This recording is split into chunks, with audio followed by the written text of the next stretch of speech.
Cox's Bazar BIWTA ঘাটে Saint মার্টিনগামী পর্যটকবাহী জাহাজে আগুনে একজনের মৃত্যুর খবর পাওয়া গেছে।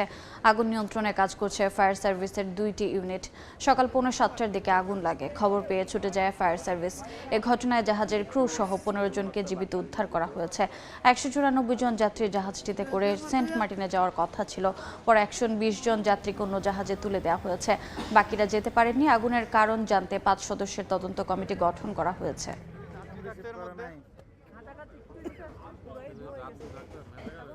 এই মুহূর্তে কক্সবাজারে আছেন সহকর্মী সুজাউদ্দিন রুবেল। সরাসরি যাচ্ছে তার কাছে।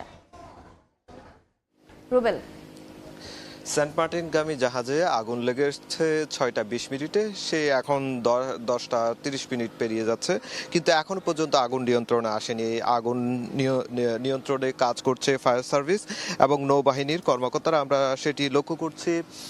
এখন পর্যন্ত আসলে আগুন নিয়ন্ত্রণে আসেনি। তবে ফায়ার সার্ভিসের এক কর্মকর্তা আমাকে জানিয়েছেন এই অগ্নিকাণ্ডের ঘটনায় একজন যে নিখোঁজ ছিল জাহাজের যে একজন কর্মচারী, তিনি মারা গিয়েছেন এবং তার মরদেহ উদ্ধার করা হয়েছে, সেই বিষয়টি নিশ্চিত করেছে। তবে সকাল 6:20 জাহাজটি যখন কক্সবাজার শহরের বিআইডব্লিউটি ঘাটে ভিড়বে, ঠিক তার 15 মিনিট আগে জাহাজে আগুন লেগে যায়। আগুন লাগার সঙ্গে সঙ্গে 15 জন জাহাজের যারা কর্মকর্তা ছিলেন বা কর্মচারী ছিলেন, যে এই কেবিন ক্রু সহ, তারা কিন্তু লাফ দিয়ে কোনো রকম পানিতে পড়ে যায়। পরবর্তীতে স্থানীয় স্পিডবোট এবং ট্রলার যারা রয়েছে, ট্রলার যারা কর্তৃপক্ষ রয়েছে, তারা কিন্তু তাদের উদ্ধার করে তাদের নিয়ে আসে।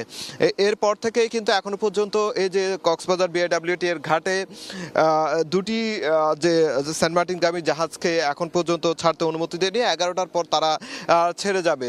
আর যে আগুনে যে ক্ষতিগ্রস্ত যে জাহাজটিতে প্রায় 200 জন যাত্রী আজকে সেন্ট মার্টিন যেত, তাদের মধ্যে 120 জনকে অন্য দুটি জাহাজে করে তাদেরকে সেন্ট মার্টিনে পাঠানো হয়েছে। বাকি যারা ছিল তাদেরকে রেখে দেওয়া হয়েছে এবং আগামীকালকে তাদেরকে সেন্ট মার্টিন পাঠানো হবে, সেই বিষয়টি জানিয়েছে। তবে অগ্নিকাণ্ডের ঘটনার পরপর কক্সবাজারের জেলা প্রশাসক থেকে শুরু করে প্রশাসনের যারা কর্মকর্তা, বিআইডব্লিউটি এর ফায়ার সার্ভিস, নৌবাহিনী, কোস্টগার্ড সবাই একযুগে কিন্তু এই ঘটনাটি পরিদর্শন করেছে। যারা আগুন নিয়ন্ত্রণের কাজ তারা করছে, আর জেলা প্রশাসন বলছে 5 সদস্যের একটি তদন্ত কমিটি গঠন করা হয়েছে।